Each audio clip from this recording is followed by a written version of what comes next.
आप सभी लोगों को नमस्कार। तो चलिए शुरू करते हैं अपना स्टीरियोकेमिस्ट्री का अगला लेक्चर।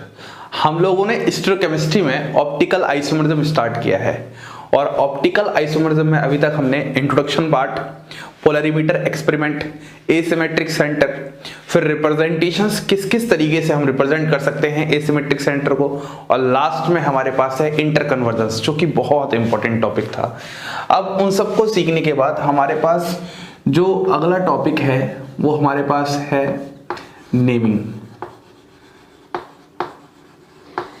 आप नेमिंग ऑफ स्टीरियो आइसोमर्स भी कह सकते हैं, नेमिंग ऑफ स्टीरियो आइसोमर्स भी कह सकते हैं,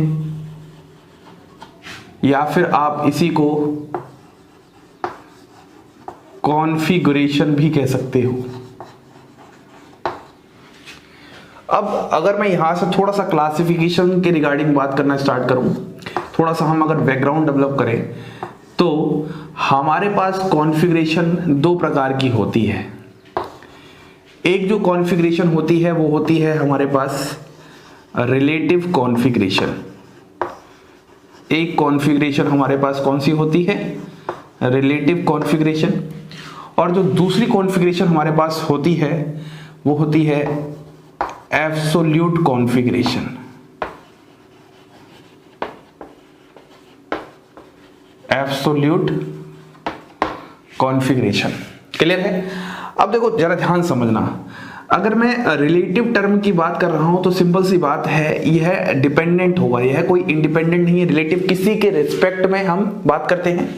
और अगर मैं एब्सोल्यूट कॉन्फ़िगरेशन की बात कर रहा हूं तो एब्सोल्यूट का मतलब खुद ही होता है अकेला। मतलब यह जो कॉन्फ़िगरेशन है वो क्या है? इंडिपेंडेंट कॉन्फ़िगरेशन है, किसी के रिस्पेक्ट में, किसी के रिलेट में नहीं होगी। इतनी बात समझनी पड़ेगी।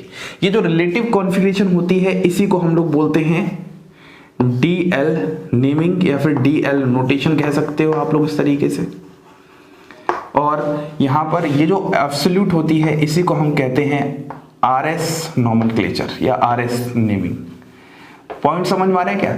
सबसे पहले हम क्लासिफिकेशन के रिगार्डिंग बातें कर रहे हैं, तो हमें इन दोनों को ही बहुत अच्छे से सीखना स्टार्ट करना है, जिसमें हम सबसे पहले रिलेटिव कॉन्फ़िगरेशन सीखेंगे, उसके बाद हम लोग एब्सोल्यूट कॉन्फ़िगरेशन सीखेंगे। अब सुनिएगा, ये जो रिलेटिव कॉन्फ़िगरेशन वाला टॉपिक है ये बहुत ही छोटा टॉपिक है, इसमें इतना हमारे पास टाइम नहीं लगने वाला। लेकिन ये जो RS नेमिंग या एब्सोल्यूट कॉन्फ़िगरेशन वाला टॉपिक है ये बहुत बड़ा टॉपिक है, और मैं आप लोगों से जितने भी केस हैं, जितने भी कंपाउंड हैं, सारे कंपाउंड्स का RS नेमिंग एक साथ खत्म करने वाला हूं। देखो हम यहाँ पर दो तरीके से पढ़ सकते हैं RS नेमिंग को। या तो मैं आपको 3-4 कंपाउंड जो मेन है उनका सिखाऊं, उसके बाद जैसे जैसे हम स्टीरियोकेमिस्ट्री पढ़ जाएंगे और जो जो नया कंपाउंड आएगा उसका हम RS नेमिंग करते जाए। लेकिन हम ऐसा नहीं करेंगे, हम जितने भी कंपाउंड जिसका हम RS नेमिंग सीखने वाले हैं या हमारे नेट गेट के पेपर में आते हैं, और जो जैम वाले स्टूडेंट हैं उनको मैं सब सिखाने वाला हूं, क्योंकि कभी कभी हायर लेवल का भी जो RS नेमिंग पार्ट है वो जैम में आ जाता है। स्टीरियोकेमिस्ट्री एक ऐसा इंपॉर्टेंट टॉपिक है जो जैम में अच्छे लेवल पे पूछा जाता है। तो मेरी कोशिश पूरी है जितना मैं नेट गेट में पढ़ा रहा हूं उतना ही पूरा एज इट इज मैं जैम वाले बैच में भी डालूंगा, ताकि मैंने बोला था कुछ एक्स्ट्रा पढ़ लो बहुत अच्छा है, लेकिन कुछ भी ऐसा नहीं कि आप कम पढ़ो, एक्स्ट्रा से कुछ चांसेस सीखने के ही ज्यादा मिलते हैं। तो ये सबसे पहली बात इनके बारे में हो चुकी है। तो आइए सबसे पहले हम स्टार्ट करते हैं DL नेमिंग। सबसे पहले हम स्टार्ट करते हैं रिलेटिव कॉन्फ़िगरेशन। अब देखो सबसे पहले अगर मैं कॉन्फ़िगरेशन का मतलब समझाऊं तो देखो कॉन्फ़िगरेशन का मतलब अगर मैं समझाऊं, हर इंसान का अपना एक कॉन्फ़िगरेशन होता है, अपना एक वजूद होता है हर इंसान का। ऐसे ही जितने भी मॉलिक्यूल हैं उन सब का भी क्या है? अपना एक वजूद है, अपनी एक कॉन्फ़िगरेशन है, और उसी ही कॉन्फ़िगरेशन को हम पढ़ने जा रहे हैं, जिसमें हमारे पास सबसे पहले क्या है? रिलेटिव कॉन्फ़िगरेशन, जिसको हम कहते हैं DL नेमिंग। तो सबसे पहली बात तो इसके बारे में यही है, हम इसी को कहते हैं DL नेमिंग। बोलिए, बात समझ में आ रही है? सबसे पहली बात। उसके बाद जो दूसरी बात है, इसको देने वाले साइंटिस्ट थे, उनका नाम होता है रोज़ानॉफ। रोज़ानॉफ नाम के जो साइंटिस्ट थे उन्होंने इस नेमिंग के बारे में बात की थी। और जो तीसरी one of the most important बात है, इसकी हम बात करते हैं जो शुगर, मतलब जिसको हम कार्बोहाइड्रेट्स कहते हैं, जब हम कार्बोहाइड्रेट्स की नेमिंग की बात करेंगे उस वाले केस में बात करते हैं, या फिर जो अमीनो एसिड्स होते हैं उनकी केमिस्ट्री जब हम पढ़ते हैं उस वाले केस में हम इस तरह की नेमिंग को यूज किया करते हैं। इतनी बात समझ में आ रही है? ये कुछ इंपॉर्टेंट पॉइंट है। अब हम थोड़ा सा और बातें शुरू करते हैं, सुनिएगा। जो हमारे पास रिलेटिव कॉन्फिगरेशन या डीएल नेमिंग के लिए सबसे पहला मॉलिक्यूल था, उस मॉलिक्यूल का नाम है हमारे पास ग्लिसरॉल्डिहाइड। ये हमारे पास क्या था? रेफरेंस मॉलिक्यूल था। सबसे इंपॉर्टेंट बात तो यही है, यह पहला मॉलिक्यूल था जिसपे डीएल नोटेशन या डीएल नेमिंग की बात की गई। अब चलिए इसकी केमिस्ट्री समझना शुरू करते हैं। एक बार मैं आपको यहां पर समझाना शुरू कर दूंगा, फिर जैसे हम यहां पर सीख रहे हैं वैसे ही मैं आपको डिफरेंट मॉलिक्यूल्स में आगे सिखाऊंगा।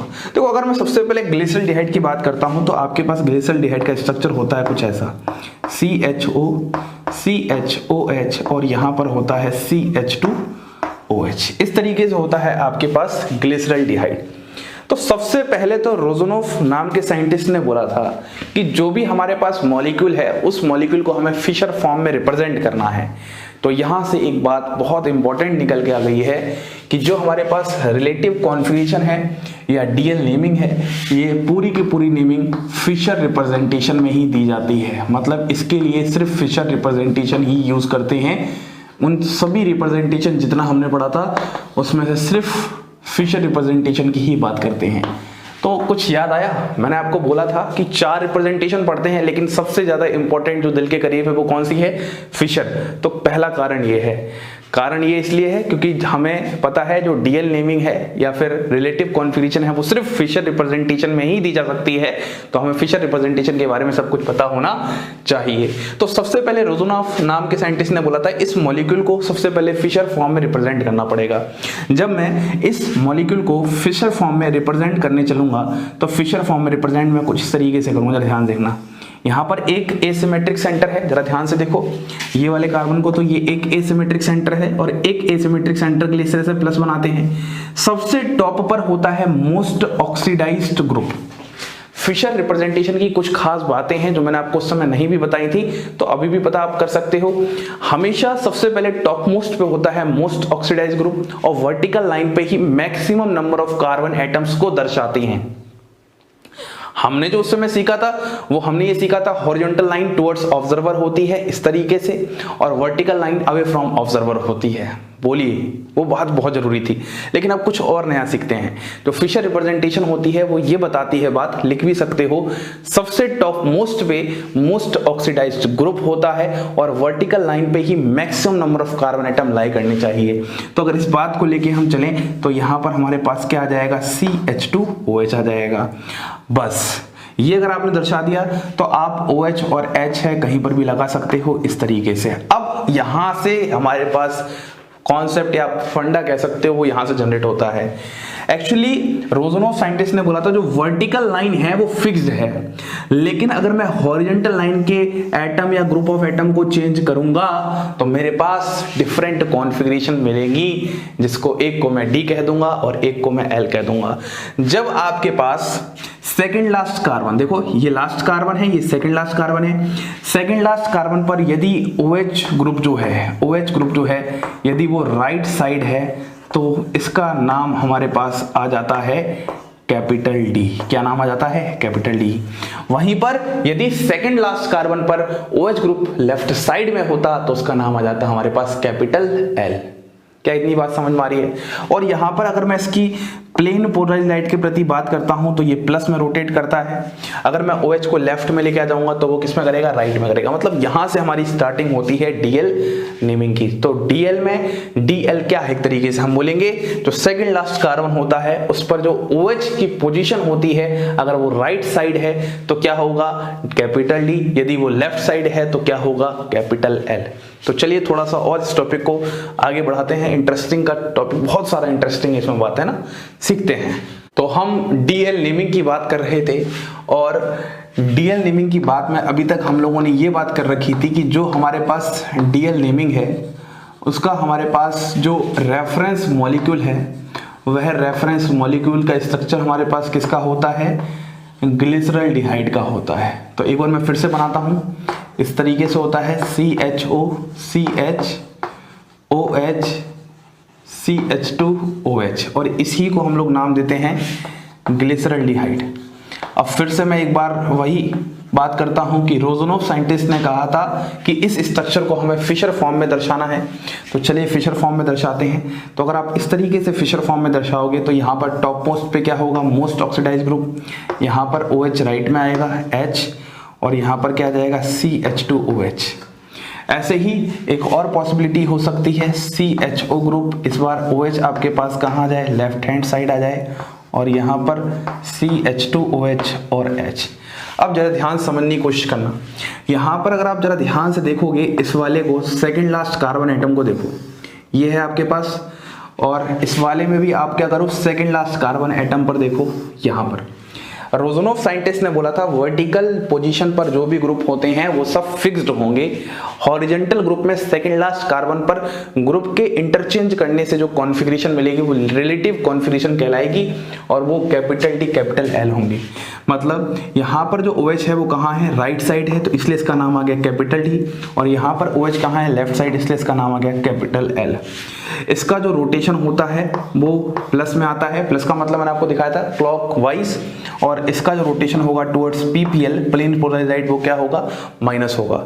ये बात आपको एकदम अच्छे से समझ में आ रही है। यहाँ से अपनी इस टॉपिक की स्टार्टिंग होती है। तो अभी तक हमें क्या समझ में आया, जब भी आपको किसी मॉलिक्यूल में DL नेमिंग देनी है तो हमेशा उसका सेकंड लास्ट कार्बन एटम देखना है।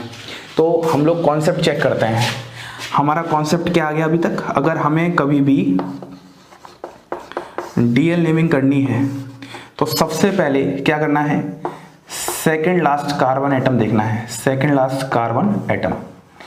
और यदि सेकंड लास्ट कार्बन एटम पर OH ग्रुप आपके पास कहाँ है, राइट साइड में है, क्योंकि आपको पता है जितनी भी शुगर केमिस्ट्री है, कार्बोहाइड्रेट केमिस्ट्री है, उन सब में ही OH ग्रुप जरूर होंगे, या फिर OH कहाँ हो सकता है, लेफ्ट साइड में हो सकता है। यदि आपके पास OH राइट साइड में है तो ये हो जाएगा आपके पास कैपिटल D, और यदि OH आपके पास लेफ्ट साइड में है तो ये हो जाएगा कैपिटल L। इस बात को अभी तक आपको ध्यान रखना है। अब यहाँ से कॉन्सेप्ट आता है, सर ये प्लस का मतलब क्या, कैपिटल D ही होगा हमेशा, इस माइनस का मतलब क्या, कैपिटल L ही होगा हमेशा। तो जब एक्सपेरिमेंट बहुत सारे परफॉर्म किए गए तो देखा गया ऐसा बिल्कुल भी जरूरी नहीं था कि जो कैपिटल D था वो क्लॉकवाइज ही रोटेट कर रहा था, और जब एक्सपेरिमेंट देखा गया तब ये बिल्कुल भी जरूरी नहीं था जो कैपिटल L था वो एंटी क्लॉकवाइज ही रोटेट कर रहा था। प्लेन पोलराइज्ड को रोटेट करना और इनका DL होना दोनों अलग अलग बात है। तो यहां से ही हमारे पास सबसे पहला क्वेश्चन जनरेट होता है, और बहुत ही इंपॉर्टेंट क्वेश्चन है। बहुत सब लोगों को कंफ्यूजन हमेशा जिंदगी भर रहती है इन सब चीजों में जो मैं बातें सिखा रहा हूं। क्या है, what is the difference between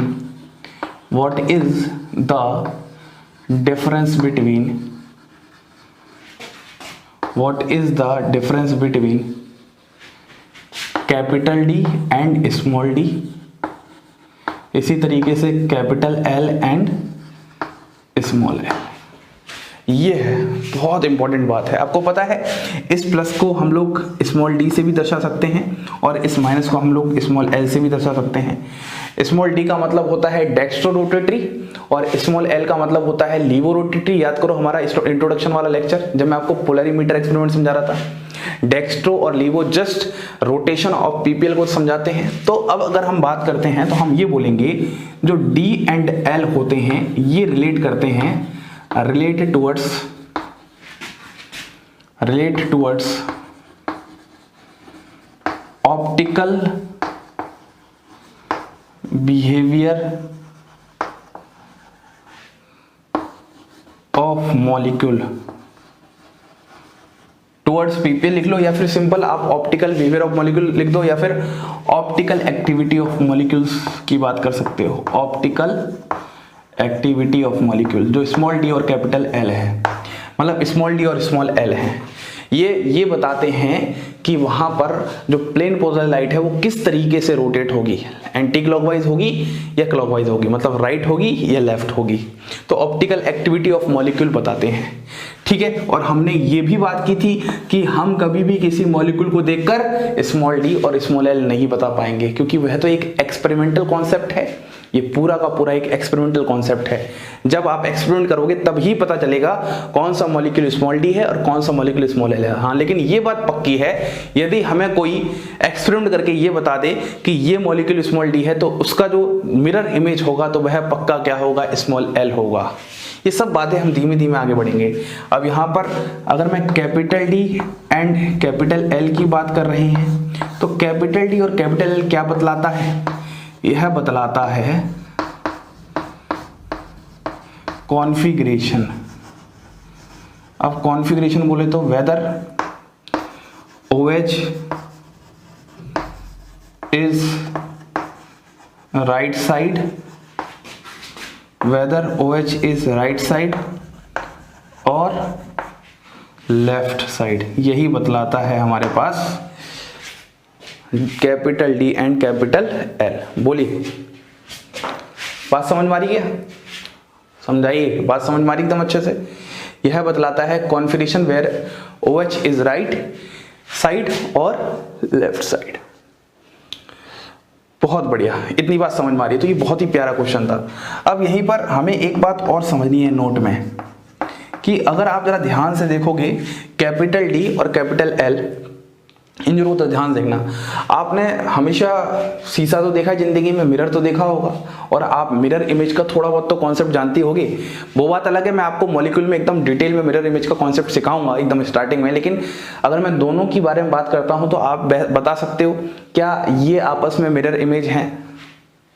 देखो एक बार अच्छे से, अगर मैं इसके सामने शीशा रख दूं यहाँ पर तो क्या यही मॉलिक्यूल आएगा? बस इतना बता दो आप मुझे। तो जरा अगर आप ध्यान से देखोगे तो आप बोलोगे हाँ सर ये दोनों आपस में मिरर इमेज है। तो हम इससे एक पॉइंट निकाल के आ सकते हैं, L is mirror image of D, L is mirror image of D। इस बात को कभी भूलना मत। ये क्वेश्चन इसी से रिलेटेड जैम में पूछा गया है। आपको एक स्ट्रक्चर दिया था, वहां पर बताया गया था ये D फॉर्म है और बोला था एल फॉर्म इसकी क्या है, तो और वहां पर 4 ऑप्शन थे, समझ गए, और 4 ऑप्शन में एल फॉर्म बतानी थी। तो जो इसकी मिरर इमेज होगी वही क्या होगी, एल फॉर्म होगी। तो इस पॉइंट को आप समझना, जब हम डीएल नेमिंग करते हैं तो अगर एक मॉलिक्यूल डी है तो जो एल फॉर्म होती है उस मॉलिक्यूल की वो हमेशा आपस में क्या होती हैं, मिरर इमेज होती हैं। एक तो पहला ट्विस्ट ये है जो क्वेश्चन के लेवल को इंक्रीज कर सकता है। तो मैं कुछ और मॉलिक्यूल आपके सामने बनाता हूं और वहां पर बताता हूं डी और एल कैसे बता रहे हैं, किस तरीके से समझा पा रहे हैं। तो आइए अब हम कुछ एग्जाम्पल की बात करते हैं। हमें पता चल चुका है डी और एल का बेसिक फंडा हमारे पास क्या है, तो हम सबसे पहले एग्जाम्पल्स की बात करते हैं। तो जिसमें हमारे पास एग्जाम्पल नंबर 1 लेते हैं। आपको बताना है कौन सा कैपिटल डी है और कौन सा कैपिटल एल है। इस तरीके से आपके पास मॉलिक्यूल है HOH, OH H और यहाँ पर है CH2OH। ऐसे ही यहाँ पर मॉलिक्यूल है CHO, H, OH, OH, H, CH2OH। ये आपके पास पहला एग्जाम्पल है। दूसरे एग्जाम्पल की बात करते हैं, एग्जाम्पल नंबर 2। इसमें क्या है, CHO, OH, OH, CH2OH। यहाँ पर क्या जाएगा, CHO, OH, OH, CH2OH। 2 example हो गए। एग्जाम्पल नंबर 3 की बात करते हैं। CHO, OH, OH,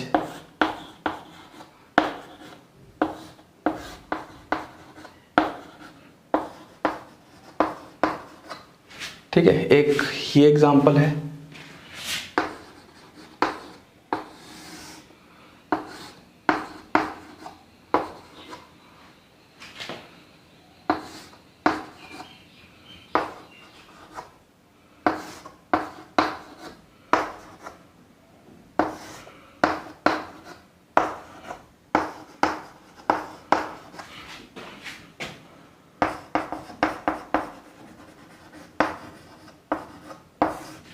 example number 4, 3 example हो गए।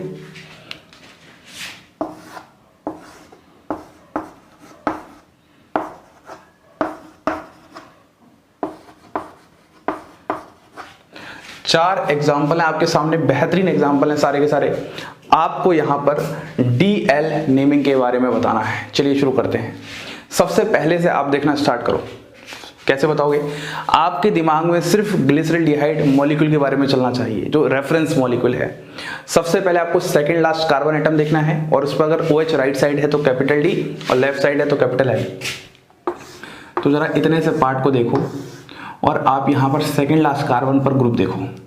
ये OH कहां पर नजर आ रहा है? राइट हैंड साइड नजर आ रहा है, तो हम बोलेंगे ये हो जाएगा हमारे पास कैपिटल D। बस इतना आसान है, ठीक है। तो आप क्या कर रहे हो, इस मॉलिक्यूल का जो नाम कर रहे हो वो ग्लिसरॉल्डिहाइड के रिस्पेक्ट में कर रहे हो, रिलेट में कर रहे हो, इसीलिए इसको रिलेटिव कॉन्फ़िगरेशन कहा जा रहा है।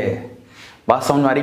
कितना भी बड़ा मॉलिक्यूल हो आप उसका DL नेमिंग कर सकते हो, लेकिन रिलेटिव में कर पा रहे हो ग्लिसरॉल्डिहाइड के, इसीलिए ये रिलेटिव कॉन्फ़िगरेशन कहलाते हैं। अब अगर मैं इसकी बात करता हूं, बताओ इस वाले केस में क्या होने वाला है। सेकेंड लास्ट कार्बन देखो, इस पर OH कहाँ है? लेफ्ट हैंड साइड, तो यहाँ पर क्या हो जाएगा? Capital L। अब ये बिल्कुल भी जरूरी नहीं है ये क्लॉकवाइज करे तो यहाँ पर प्लस भी होगा, ये एंटी क्लॉकवाइज करे तो यहाँ पर माइनस भी होगा। ये बातें और वो बातें अलग हैं, दोनों बातों का मैंने डिफरेंस समझाया आपको बहुत अच्छे से। इस क्वेश्चन की बात करते हैं, फिर से वही बात, आप सेकेंड लास्ट कार्बन एटम को देखना स्टार्ट करो। यहाँ पर OH कहाँ है? राइट हैंड साइड, तो यहाँ पर क्या जाएगा? Capital D। इस वाले को भी देखना स्टार्ट करो, यहाँ पर OH कहाँ है? लेफ्ट हैंड साइड, तो यहाँ पर क्या जाएगा? Capital L। ऐसे ही इस क्वेश्चन की बात करते हैं। मान लो मैं यहाँ पर ये नहीं बनाया, एक समय के लिए मान लो, तो क्वेश्चन पहला तो DL ऐसे पूछ रहा है। दूसरा क्वेश्चन बन सकता है कि ये अगर D फॉर्म है मान लो, तो इसकी L फॉर्म क्या होगी? तो जो इसकी मिरर इमेज होती है वही इसकी L फॉर्म होगी। इस पॉइंट को हमेशा याद रखना, जब भी DL नेमिंग करोगे तो जो L फॉर्म होती है वो हमेशा मिरर इमेज होती है D फॉर्म की, ठीक है। तो अब बताओ, इसमें आपको वही सेकंड लास्ट कार्बन एटम देखना है, पूरे को देखने की कोई जरूरत नहीं है। सेकंड लास्ट कार्बन एटम पर OH कहाँ है? राइट हैंड साइड, तो कैपिटल D। ऐसे ही यहाँ पर देखने की कोशिश करो, OH कहाँ है? लेफ्ट हैंड साइड, तो यहाँ पर क्या है? कैपिटल L है। इसकी बात करते हैं। बोलो भैया मेरे, इस वाले पॉइंट में क्या होने वाला है? बताओ इस वाले में क्या होगा? अब ये क्वेश्चन सबसे बेहतरीन क्वेश्चन बन जाता है। मतलब अगर आपके एग्जाम में कोई क्वेश्चन अटक सकते हो जिस पर, वो ऐसे ही क्वेश्चन होते हैं। अब जब ये आ जाए तो सबसे पहले तो ये आपको क्या करना पड़ेगा? फिशर फॉर्म में कन्वर्ट करना पड़ेगा। अरे ये फिशर फॉर्म तो है, लेकिन जो करेक्ट फिशर फॉर्म होती है उसमें कन्वर्ट करना पड़ेगा। आप बोलोगे सर अभी भी तो करेक्ट है। करेक्ट नहीं है, मैंने आपको भी बातें बताई थी। मैंने सबसे पहली बात क्या बोली? Most oxidised group.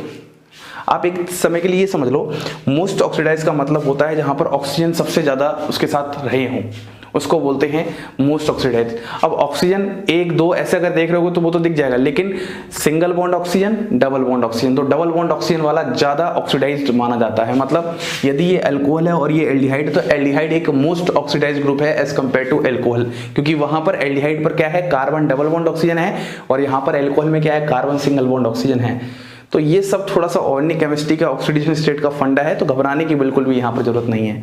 पॉइंट समझ में आ रहा है ये वाला? तो सबसे पहले आपको इसको फिशर फॉर्म में कन्वर्ट करना पड़ेगा। तो कैसे कन्वर्ट करोगे फिशर फॉर्म में? सही वाली फिशर फॉर्म में। दिमाग लगाओ यार, सोचो। मैंने पढ़ाया है, सब पढ़ाया है। मैंने आपको फिशर में इंटर कन्वर्जन करना सिखाया है। कैसे कर सकते हो? आप वो रोटेशन वाला फंडा हटा दो, इवन चेंज तो पता है भाई। और एक बात हमेशा रखना, जो आप इवन चेंज और चेंज की बात करते हो, मेरे पास एक डाउट आया था। बोले थे सर हम इसमें तो इवन चेंज कर पा रहे हैं, फिर भी आपने बोला अलाउड नहीं है। तो मैंने बोला था जो इवन चेंज होते हैं वो हमेशा एक कायरल सेंटर, एक एसिमेट्रिक सेंटर पे ही एक साथ करने होते हैं। इस पॉइंट को समझो।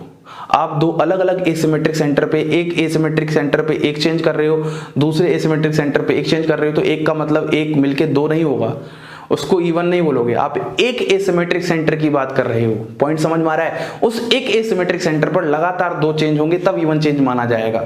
अलग अलग एसिमेट्रिक सेंटर पे एक एक चेंज को इवन चेंज नहीं माना जाएगा। इस पॉइंट को वहां पर स्टार लगा के कर लो, नहीं तो एग्जाम में बहुत सारी कंफ्यूजन होती है। देखो यही होता है, स्टीरियो केमिस्ट्री टिपिकल बिल्कुल भी नहीं है। बस जो छोटी छोटी बातें हैं उनको ध्यान रखना पड़ेगा। रोटेशन से रिलेटेड बातें ध्यान रखनी पड़ेंगी। आउट प्लेन क्या होता है, इन प्लेन क्या होता है।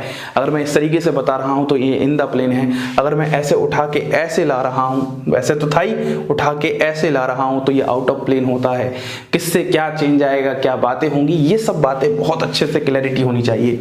तो अगर मैं इसको चेंज करूँगा तो देखो कैसे चेंज कर सकते हैं। इस OH और इस CHO में पहले चेंज कर दो, इसको यहाँ लेके आ जाओ, इसको यहाँ लेके आ जाओ, ऐसा ही तो होगा। तो मतलब पहला चेंज तो ये हो जाएगा, पहला चेंज ये हो जाएगा।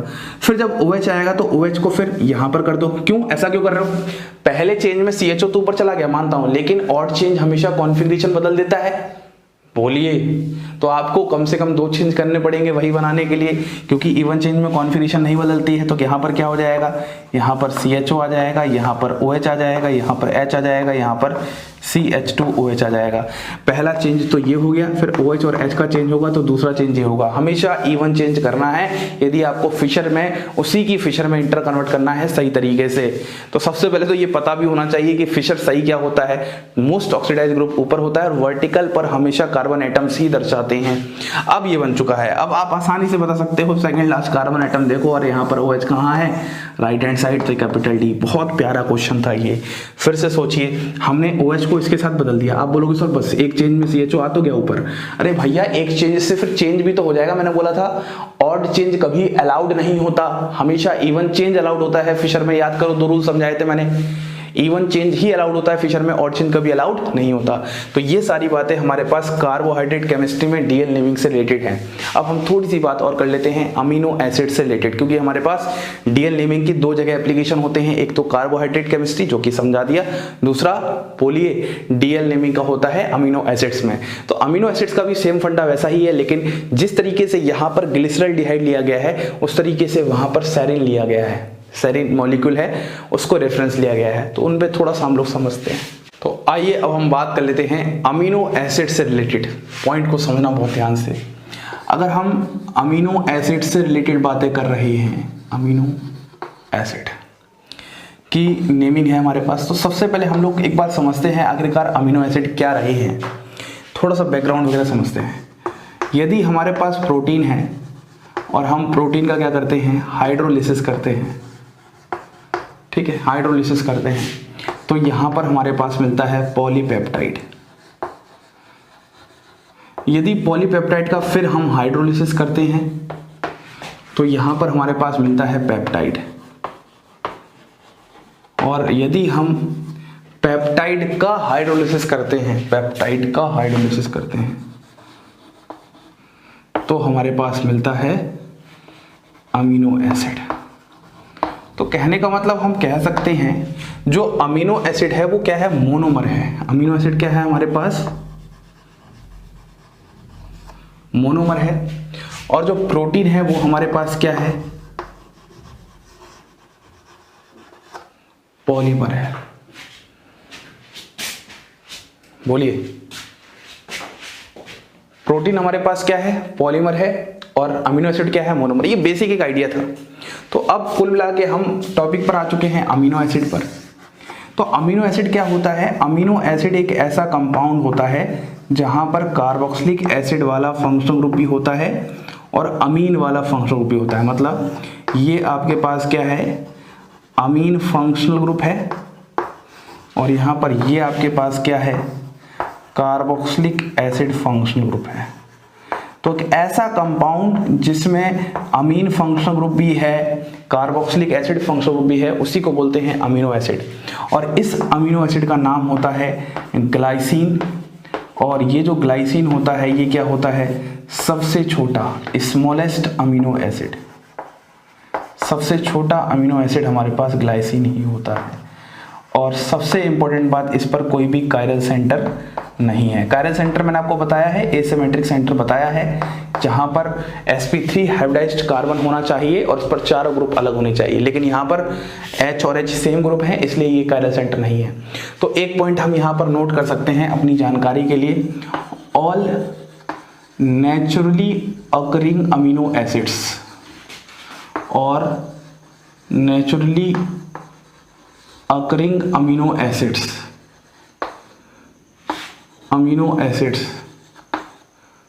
are having, अंग्रेजी थोड़ी बहुत ऊपर नीचे हो सकती है, इस बारे हम लगाने का मन कर जाता है, कहीं पे भी लगा देता हूं मैं, तो उसको दिल पे नहीं लेना। Symmetric centre except glycine. Glycine को छोड़कर जितने भी नेचुरली अकरिंग अमीनो एसिड्स होते हैं सब पर क्या होता है हमारे पास, कायरल सेंटर होता है, एसिमेट्रिक सेंटर होता है। चलिए ये तो बेसिक बात हो चुकी है। अब आते हैं मुद्दे पर।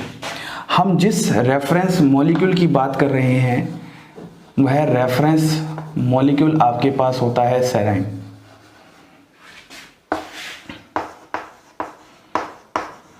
सेराइन आपके पास रेफरेंस मॉलिक्यूल होता है और उसका स्ट्रक्चर होता है कुछ ऐसा, सी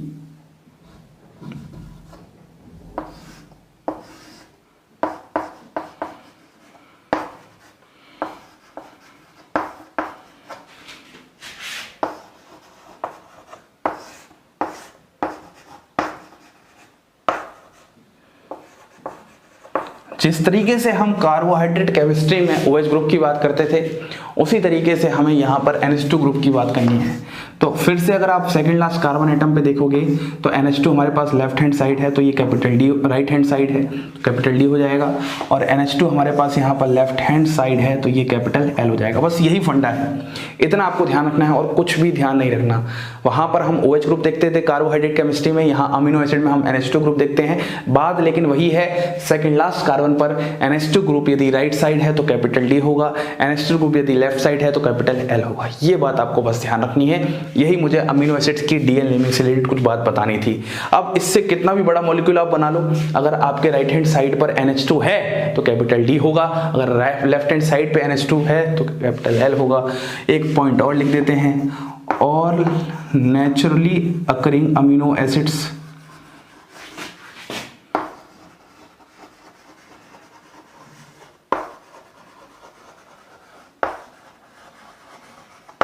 all naturally occurring amino acids exist in L form, exist in L form। Point समझ में आ रहा है? हमेशा जितनी भी नेचुरली अकरिंग अमीनो एसिड्स होते हैं वो L फॉर्म में ही एग्जिस्ट करते हैं। ठीक है, अब देखो ये DL का बहुत बड़ा पंगा होता है। अगर आपने पार्किंसंस डिजीज सुनी होगी तो जो एंटी पार्किंसंस रिएजेंट होता है वो या एजेंट होता है वो होता है L डोपा, है ना। अभी छोड़ो, ज़्यादा मेडिसिन के चक्कर में नहीं पड़ेंगे, मेडिसिनल केमिस्ट्री में ये बहुत यूज़ होती है। ठीक है, तो ये सब बातें आप छोड़ो, ये बात मुझे समझानी थी, लेकिन इसका बहुत इंपॉर्टेंट एप्लीकेशन होता है। अब तो सोचोगे यार ये तो क्या हमने पेपर पर बना दिया, लेकिन मेडिसिनल केमिस्ट्री में जब हम यूज़ करते हैं इसको एज अ दवाइयाँ, है ना, एज अ मेडिसिन, तो वहाँ पर D और L का बहुत रोल होता है। ठीक है, तो उम्मीद करता हूँ आपको ये लेक्चर बहुत अच्छे से समझ में आ चुका होगा। तो यहाँ पर हमारी रिलेटिव कॉन्फ़िगरेशन होती है कंप्लीट। अगर सवाल आएगा तो जो मैंने अभी सवाल पिछला वाला कराया था जहाँ पर थोड़ा सा फीचर में चेंज कर दिया था, या तो वैसा सवाल आएगा या फिर आपसे वो D फॉर्म दे देगा और बोलेगा L फॉर्म क्या है, तो उसकी मिरर इमेज बनानी पड़ेगी। मतलब पता तो होना चाहिए कि D और L आपस में मिरर इमेज होती हैं, तब तो बना पाओगे। ठीक है, तो अब हम नेक्स्ट लेक्चर में स्टार्ट करेंगे अपना RS नेमिंग, जो कि बहुत इंपॉर्टेंट है और कम से कम 8-10 मॉलिक्यूल होंगे, एक एक करके उठाएंगे। जैसे फॉर एग्जांपल अगर मैं बताऊं, सबसे पहले हम स्टार्ट करेंगे फिशर फॉर्म में, फिर बैच फॉर्म में स्टार्ट करेंगे, फिर साइक्लो एल्केन्स का पढ़ना स्टार्ट करेंगे, फिर बाईसाइक्लिक कंपाउंड्स का, फिर साइक्लोहेक्सेन का चेयर फॉर्म में स्टार्ट करेंगे, चेयर फॉर्म में कैसे देते हैं, फिर बाईफिनाइल्स हो गए, स्पायरो कंपाउंड्स हो गए, एलीन्स हो गया, अंसा कंपाउंड हो गए, बहुत सारे कंपाउंड्स को मिला सकते हैं। इपॉक्साइड रिंग्स में भी बताऊंगा किस तरीके से, बहुत सारी कैटेगरी ऑफ RS नेमिंग हम लोग यहाँ पर सीखने वाले हैं। आपका आज का होमवर्क ये रहेगा, घर में आपको CIP रूल को दोबारा से रिवाइज करना है। RS नेमिंग में CIP रूल का बहुत इंपॉर्टेंट यूज है। जो मैंने आपको ज्योमेट्रिकल आइसोमर के टाइम CIP रूल सिखाया था उसको आप एक बार प्रैक्टिस कर लो अच्छे से, और कल हम RS नेमिंग की बात करेंगे। इसी के साथ आप सभी लोगों को धन्यवाद।